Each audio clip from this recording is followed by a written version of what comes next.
Bien-aimés, bonjour. Que la grâce de Dieu soit avec nous tous. Je viens nous parler d'un sujet essentiel qui porte beaucoup à confusion dans la vie spirituelle d'un chrétien. Ce qui importe dans la vie chrétienne, c'est sa vie spirituelle. Ce n'est pas sa vie de la chair. Parce que les œuvres de la chair ne peuvent accomplir la volonté de Dieu. Et nous sommes appelés à vivre en esprit, selon le fruit de l'esprit qui est l'amour. Nous savons que quiconque reçoit le Seigneur Jésus-Christ, comme l'a dit Matthieu 16, le verset 16, celui qui croit sera baptisé, sera sauvé. Et le baptême, il y a de deux catégories.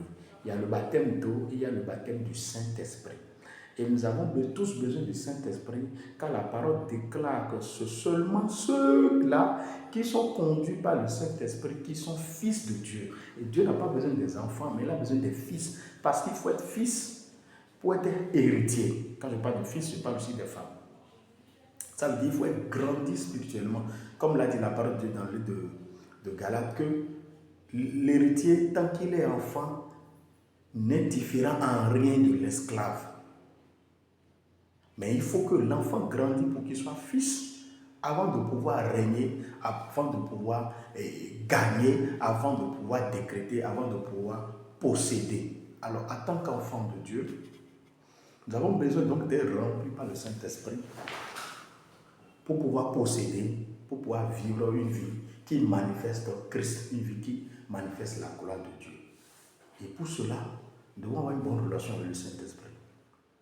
Et le Saint-Esprit a un totem, l'alcool, les liqueurs fortes.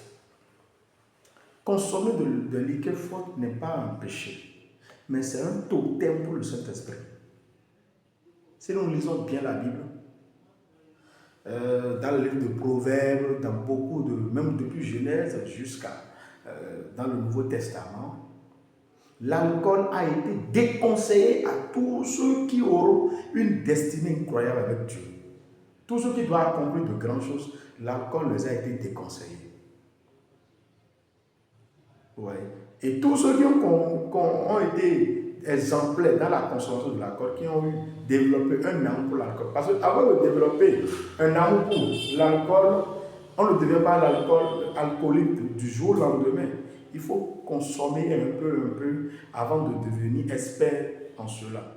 Le premier qui s'est laissé par l'alcool a provoqué la malédiction de sa progéniture. Je parle de Noé.